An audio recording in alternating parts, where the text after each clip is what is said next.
Hello everyone and welcome back to another instalment of the Warwick F1 Show.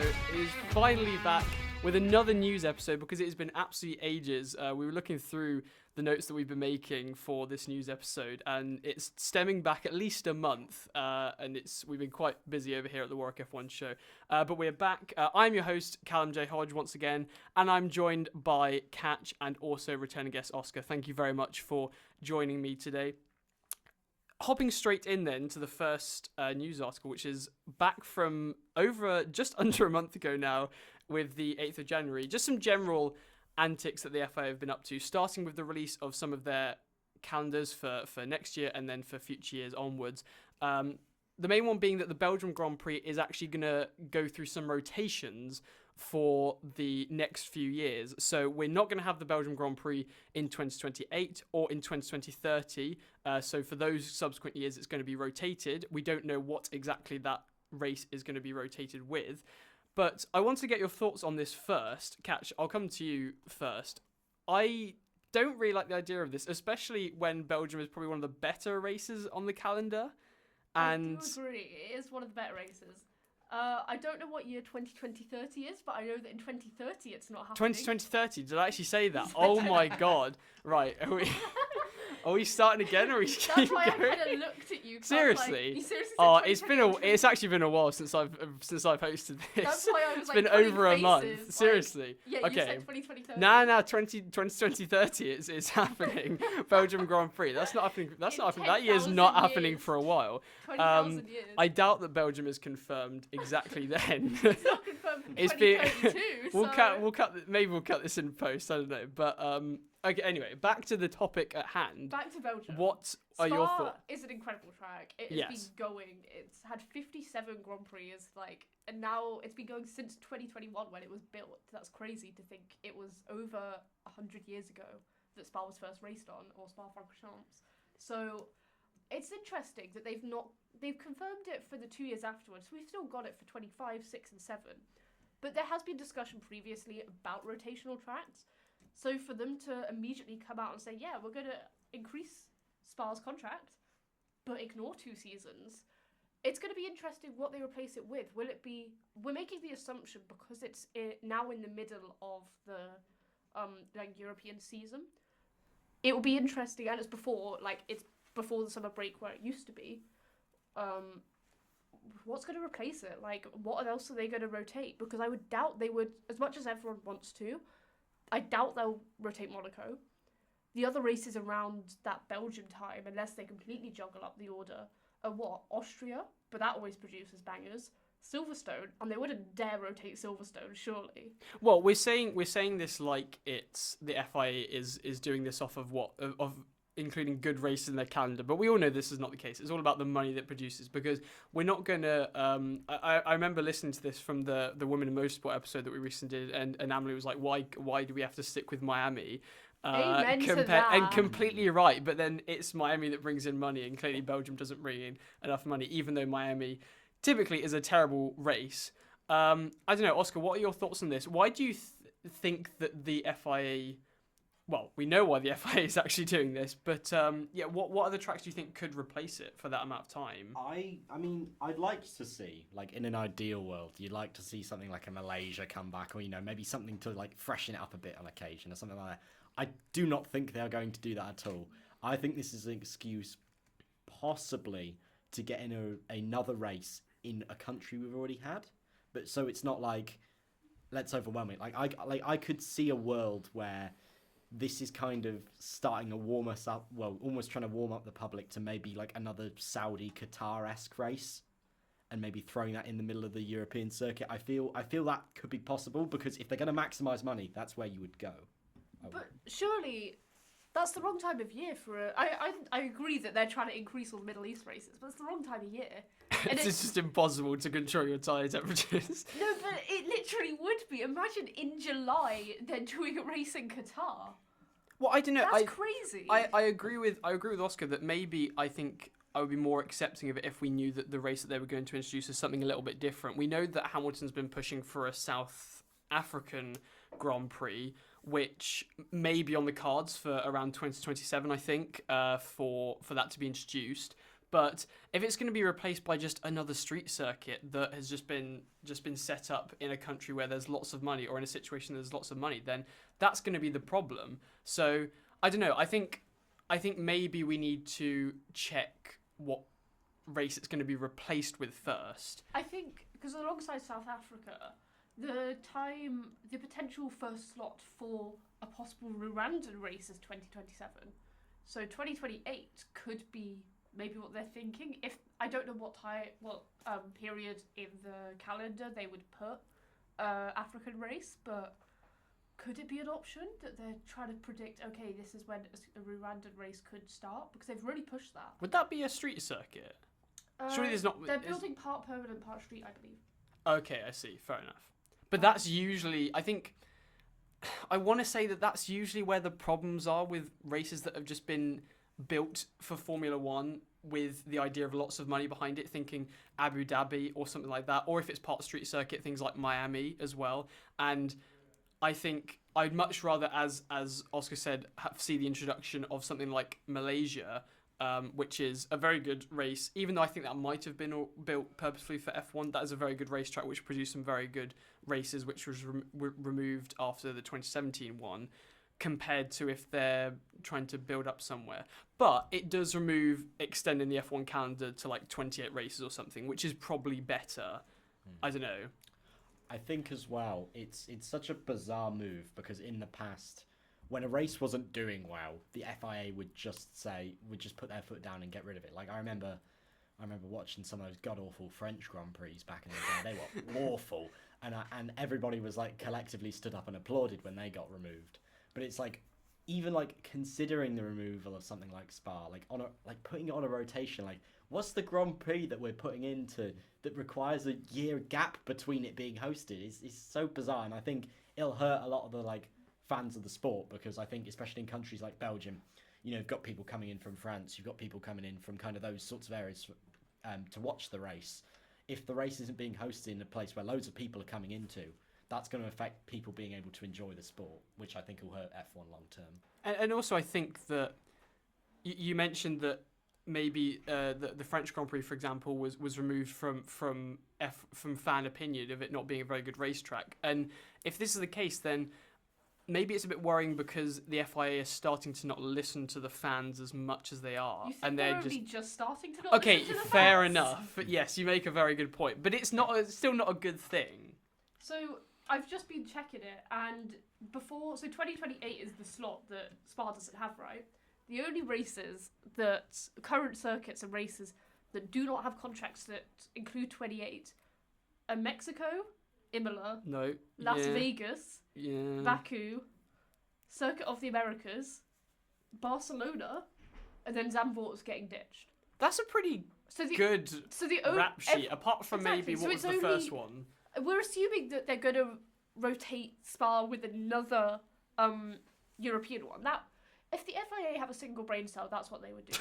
So it would only be Spain or Imola or Azerbaijan. Those are the only three. Azerbaijan have too much money. It won't be put on its... So it'll be Spain or Imola. But then so many of those tracks you just mentioned, like in my mind, they're staple race tracks to go to for an F1 season. Things like Circuit of the Americas. Yes, that's not going to get rotated though, surely. And if it does, it's not going to fill this slot.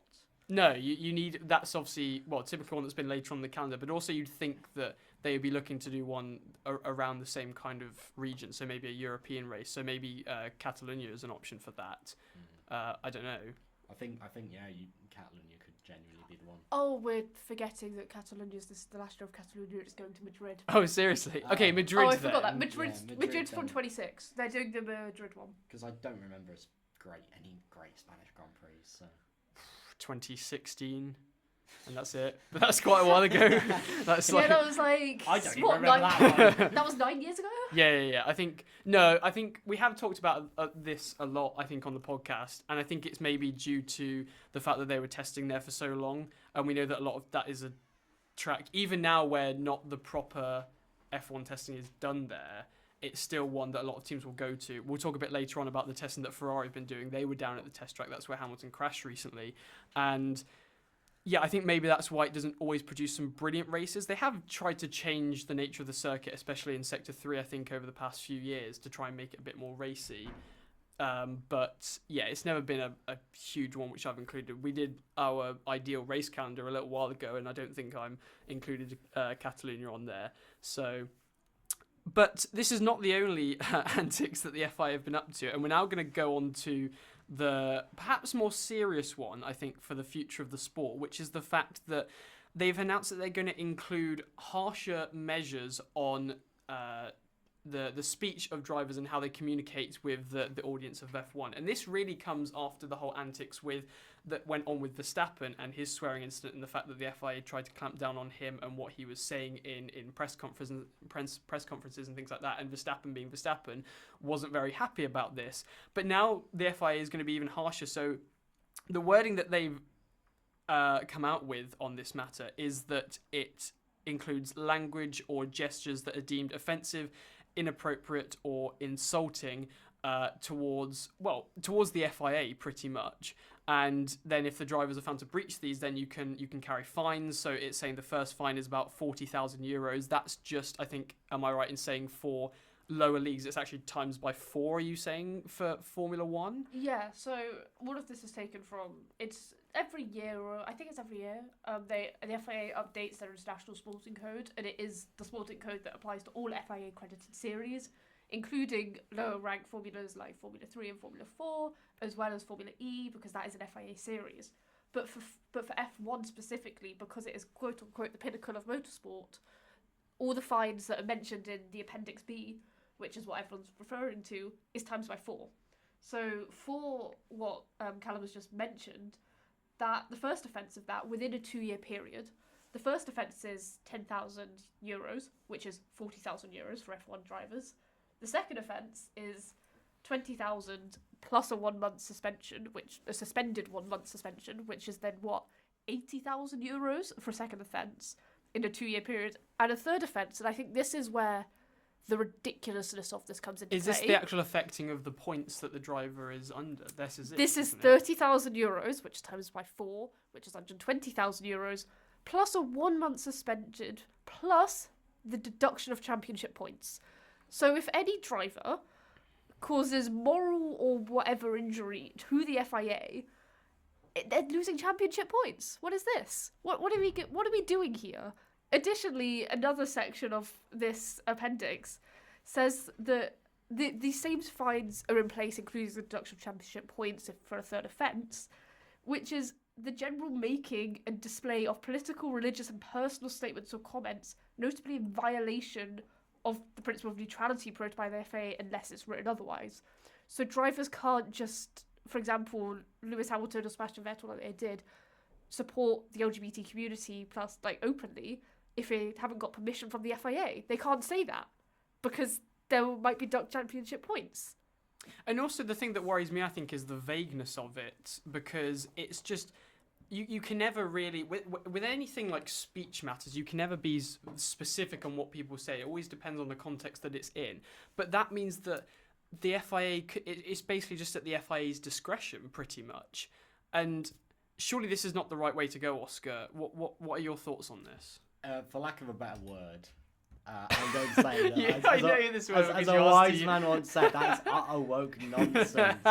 Honestly, you've got to understand that if anyone wins anything because someone's been knocked championship points, I don't think Twitter would ever recover. That website would explode.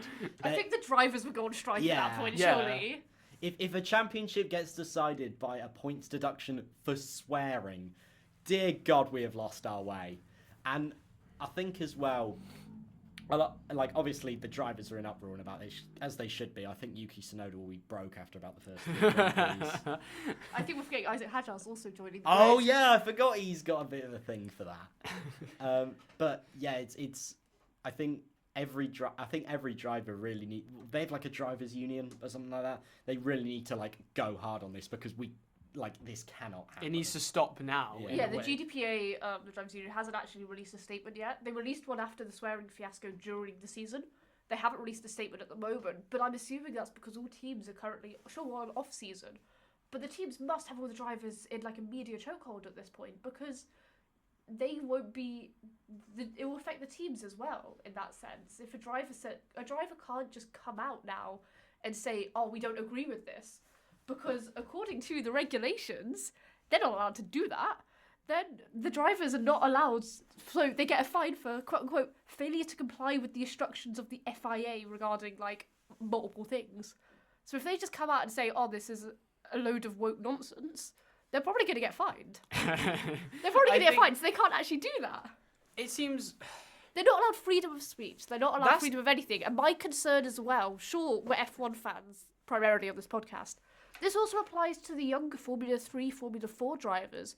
These are like 14, 15-year-olds. What are we doing here? This is not a good representation for what we want this sport to be. Imagine if you're a Formula 4 driver and you're caught in some swearing incident or just say something accidentally and then your career is set back just from some single moment. I think that's the thing for me is the freedom of speech aspect, because it must be awful. Think about it from a driver's perspective. It must be awful sitting in press conference and knowing in the back of your mind that your every word is being monitored very carefully and you can't speak out of line.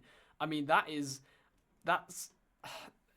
the stuff of dictators, I hate to say. Like, think of any time in history where you've been like, oh, you can't say this, you can't say this. And obviously I'm not comparing it to that, but it still must be really awful for the drivers. And if anything, it's discouraging them from being in the sport, which is the awful thing. I know this is motorsports, but today the Premier League has released in a similar vein that they're going to give fines and reprimands to players that give offensive actions or celebrations.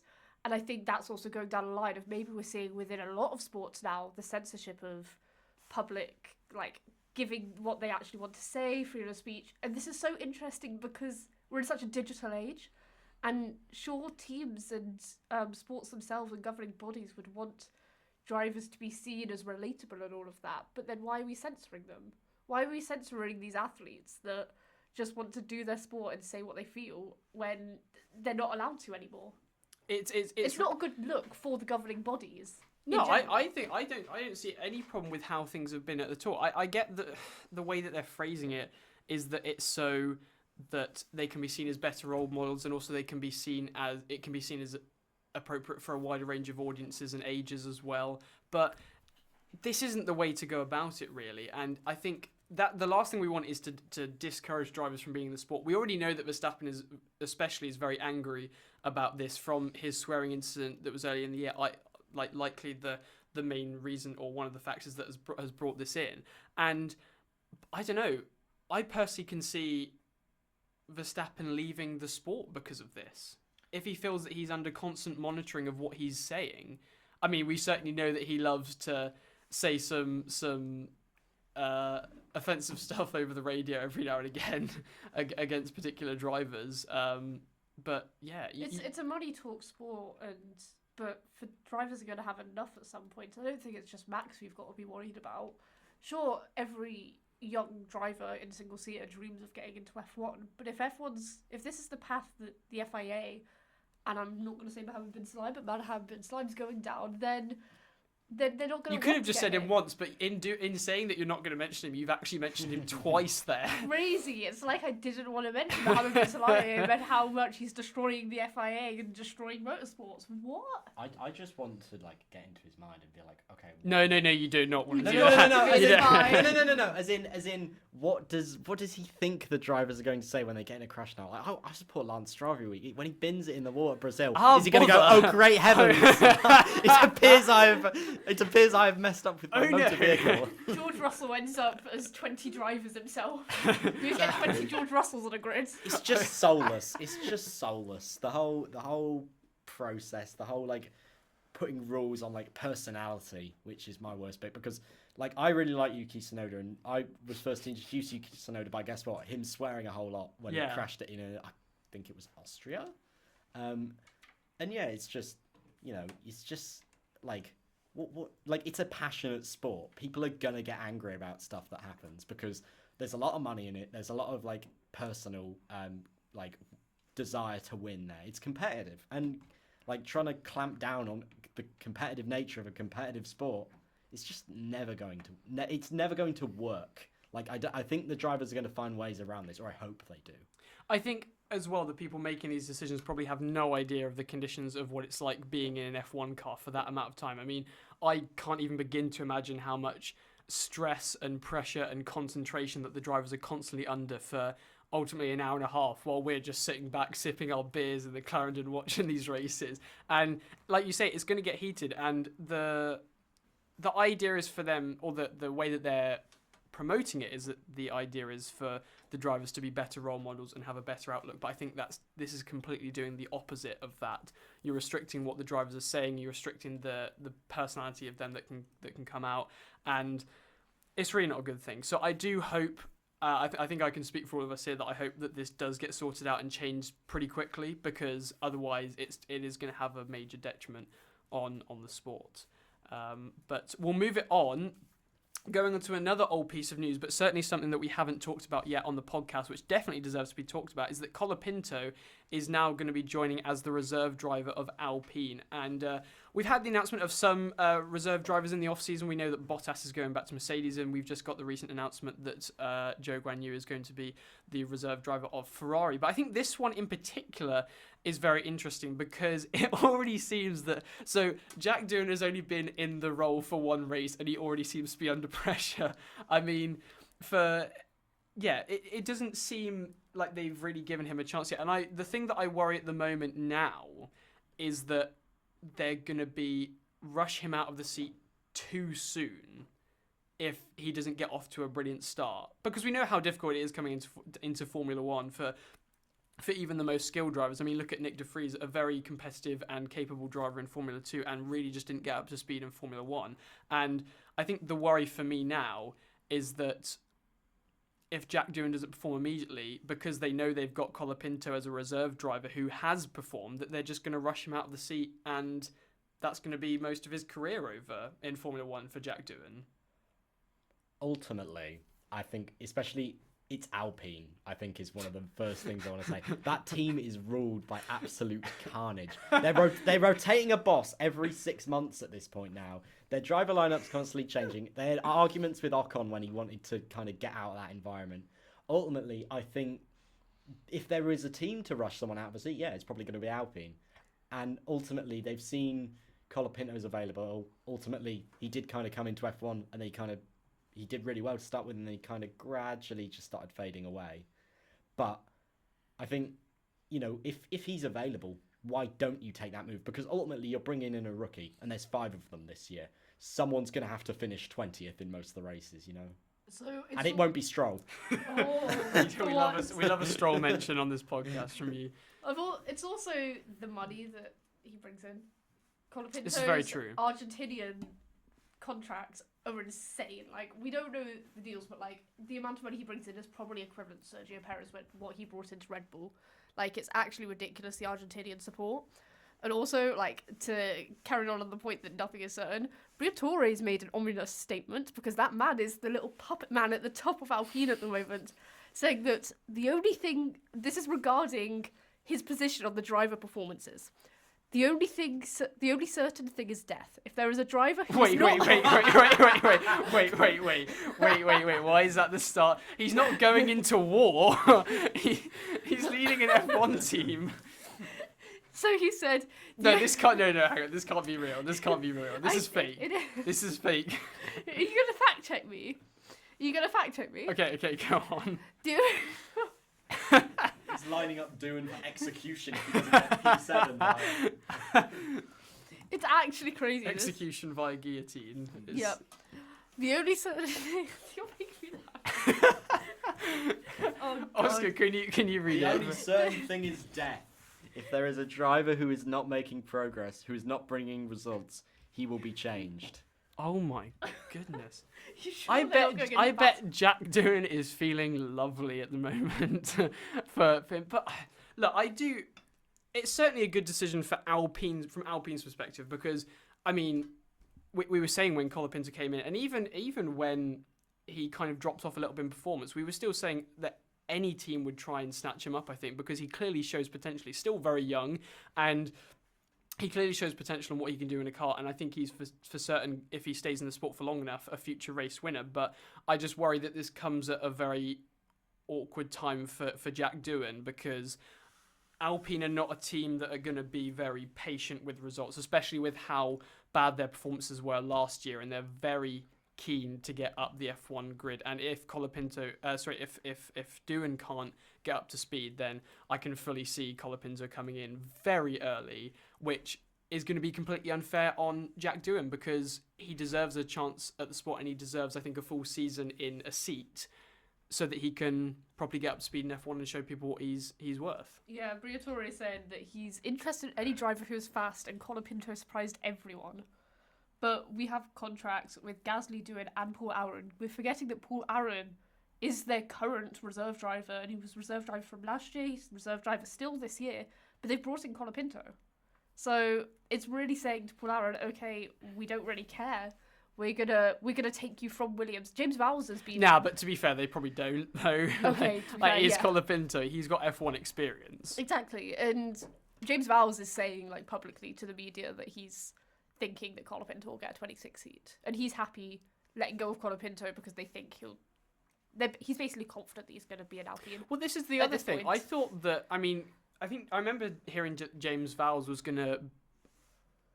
saying that he was going to try and keep Colapinto close, because it was, I think, quite unfortunate, because I think in any other circumstances Colapinto would have kept in that seat, but of course it's so difficult when you're bringing Carlos Sainz, such a proven driver, multiple race winner, and it was quite unfortunate, I think, for Colapinto in that sense, especially because you're not going to get rid of Albon as well. You're the driver who you've put so much time and effort into that role.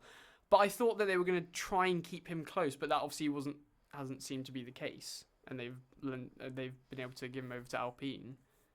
So I don't know. I just think that we're going to have another situation where we're going to start the season with 20 drivers and we're going to end with 23. Like, there will be some rookies that will be forgotten. And it seems. Do you think over time it's been, because I don't really remember this from back when I started watching F1. Back in the old days. Back in the olden days in 2018. When Mercedes were dominant. Yes, yeah. When they knew how to run a team. Do you think that teams are getting more impatient with 100%. Drivers? Because there's so much more out there. Because there's so many more drivers out there, the academies have grown a lot more, and they understand the amount of money in the sport and the amount of media presence that drivers get. Because I think teams will factor that in. They're not going to want a driver that brings them bad press and bad media. And because there's a lot of pull out there, if a driver's giving them bad press, they'll be quick to ditch them, because it's all about money. And bad press equals less stocks. Like, it's all resorts back to the financial aspect of the sport, in my opinion. And teams have gotten more impatient. We just didn't see this before. And we're not giving rookies enough chance. It just does seem quite unfortunate, really, because you could be throwing away someone who, if you gave them the time, could be an incredible driver and have an incredible career in the sport.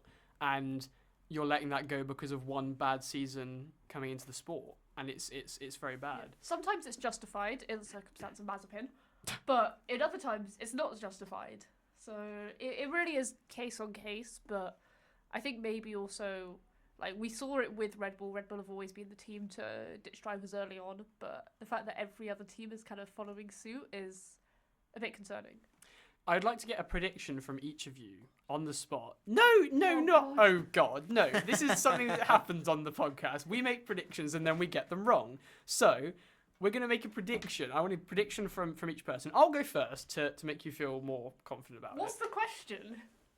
Do you think in the 2025 season that Jack Doohan is going to be replaced by Colapinto? And if so, what round will he come in? Yes, round 6. Round 6? Round 6? Jeez. Wow. Give him 5 races. Wow. Maybe round 7.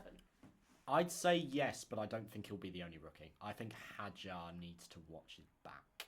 Do you think it's going to be as early as round 6? Is someone going to go kill Hadjar? No one is.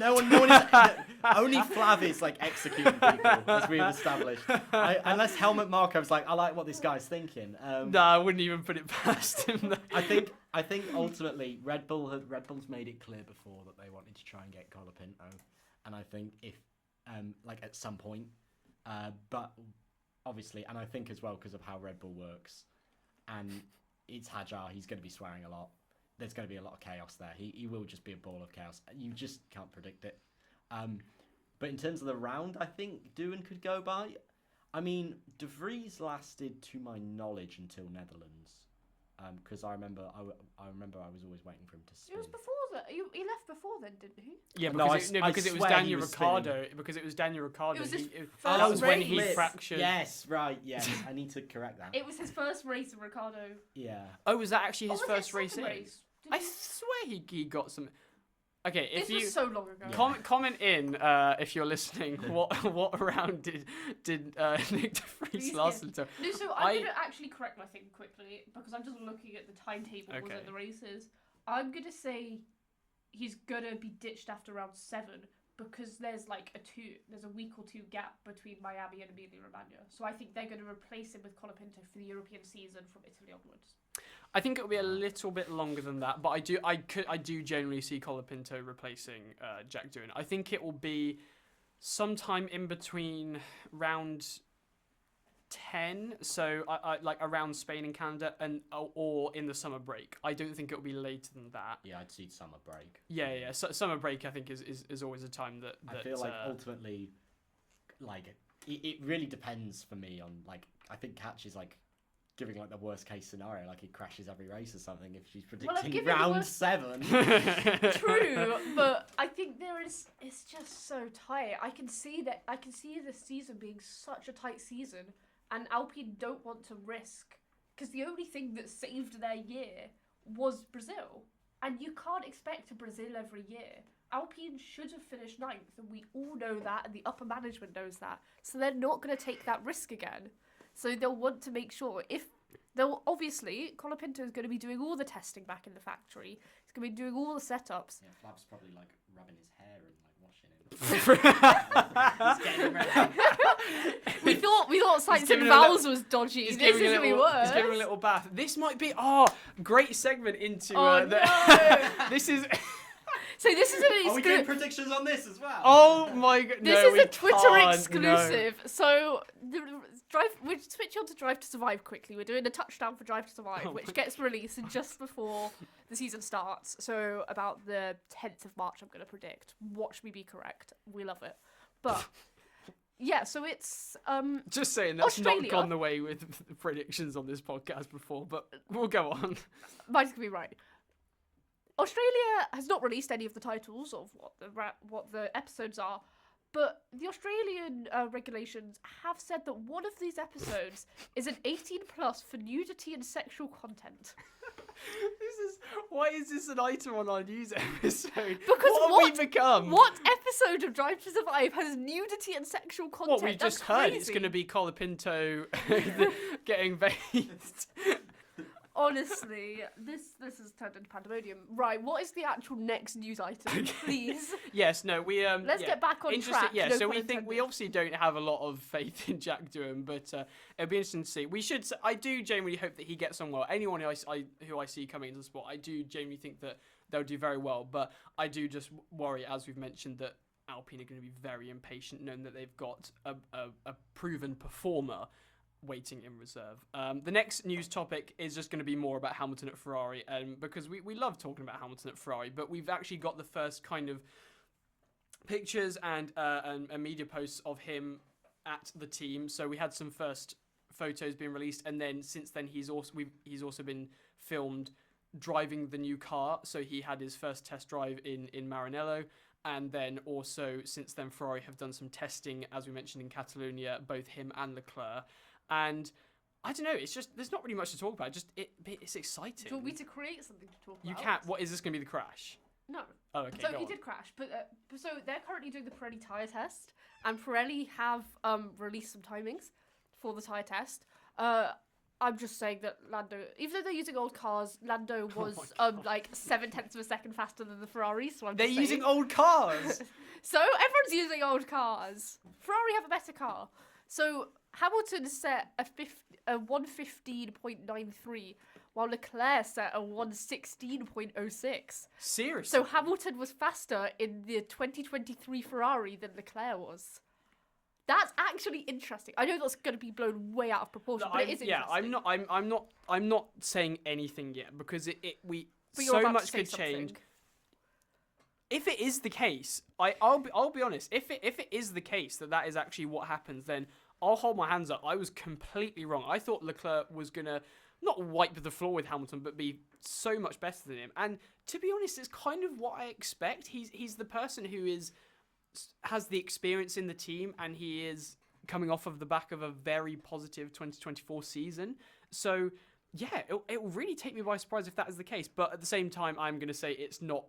We shouldn't say anything yet because we don't know what kind of programs they're running in testing, and most likely that's not the absolute best they can get out of the car, because they won't want to be absolutely thrashing the car in testing. They'll be wanting to collect data. It is a Pirelli tyre test, so that is the point of it, is to just collect data. Yes, but still, it's really interesting that Hamilton was.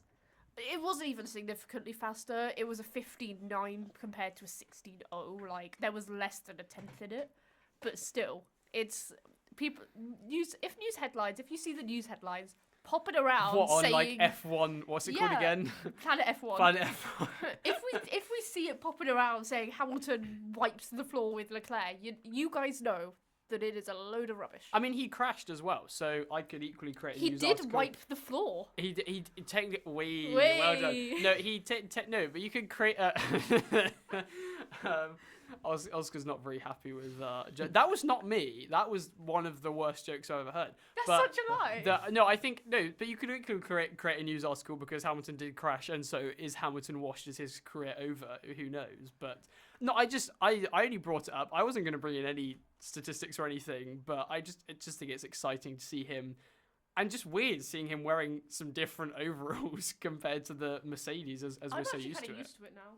Maybe just because my social media feed's been flooded with it. Maybe For the that's past true. month, or like past 2 weeks, my social media has basically just been Lewis Hamilton at Ferrari. That's because McLaren just don't exist anymore, apparently. So they haven't posted any. They've barely posted They're anything. accepting defeat, I see. That is I hope concerning. not. Lando's posting some cryptic Instagram stories. If we want to go into analysis, No, we don't have time for that. the on this episode. McLaren's washed. I'm concerned. Did you guys see as well that on the picture, we should mention the picture of Hamilton outside? Bear in mind, he also looks like there a were mafia. 7 doors and there's Yes, 7 windows and yes. the I doors just to that's it's a load of rubbish. okay. It's just Ferrari's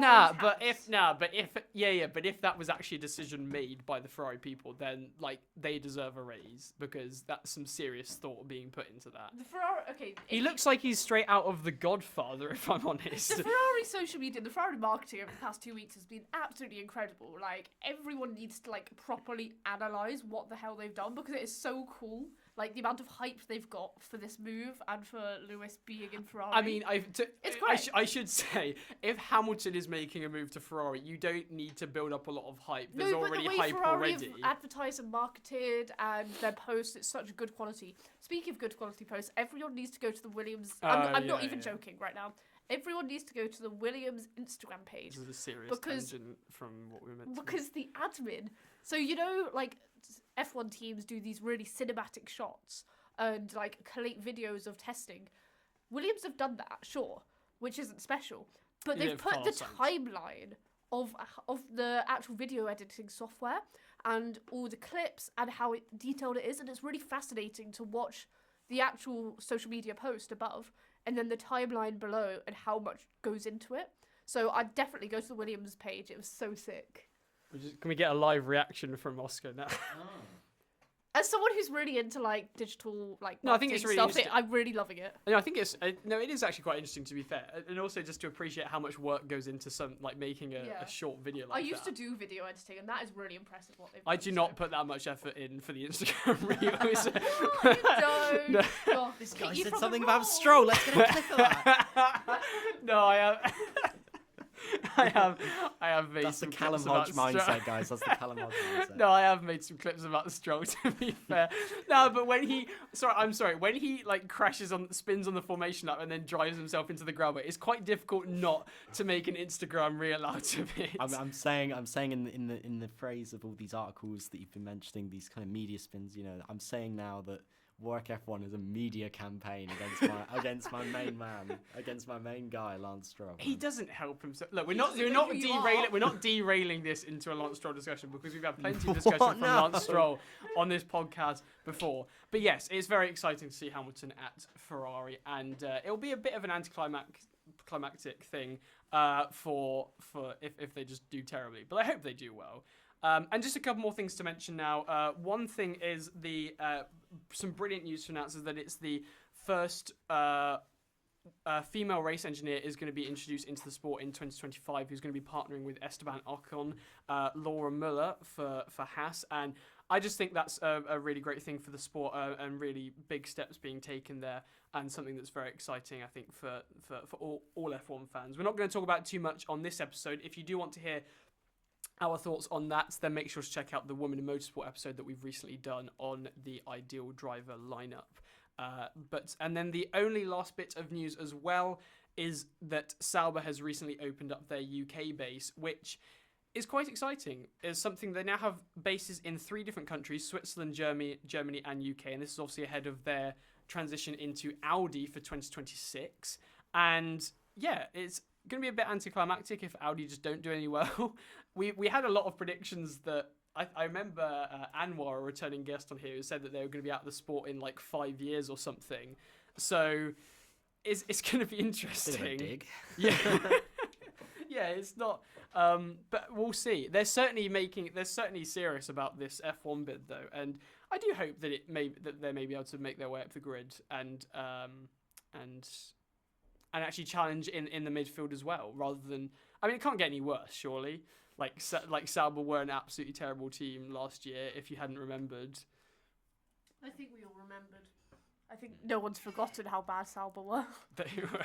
But it is going to be interesting. I think the significance of Sauber / Audi opening up a UK base is that it's going to be within the Motorsport Valley, so they're trying to get all the talent that is already in there, because there is only a couple of teams that aren't actually at all based in the UK, or at least have factories in the UK.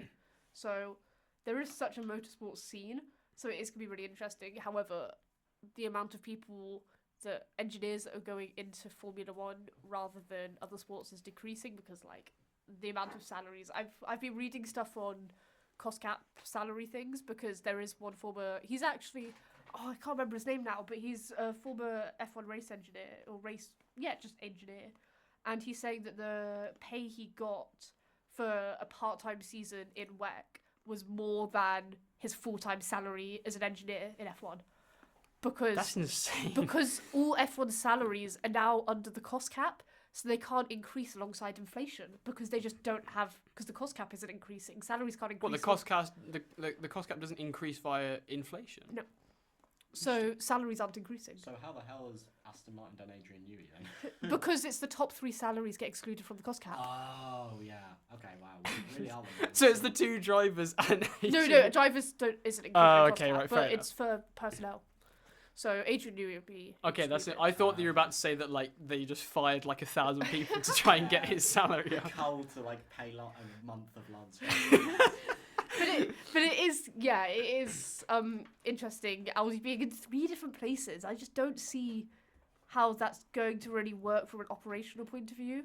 I guess one of in Germany it is the power unit section, but it means that the power unit people aren't going to be able to talk to the chassis people very well. If they can't nail a pit stop, then they can't nail construction of a car between 3 different countries. But I don't know. We'll see. We'll have to see. We will see. But yeah, we'll have to park it there on the, no pun intended, on the. That wasn't a pun. That I just said. It's an F1 car. Nobody's listening, bro. No, we will stop it there though, and we'll have to wait and see how they get on with the construction of their car, of course, for the arrival of Audi in the sport in 2026. Now, we haven't got any F1 for a good month yet when we go racing in Melbourne, but we've got plenty more podcast episodes coming up to keep you entertained in the meantime. We'll have a car launch episode for the first event of the F1 car launch, which is happening in a couple of weeks' time. We'll make sure to have an episode out reviewing that when that happens. And of course we will have an episode previewing the season, making some season-long predictions as well, and also reviewing the winter testing when that happens in a few weeks' time as well. But until then, thank you very much, Oscar and Katch, for joining me. I have been your host, Callum, and until next time, goodbye.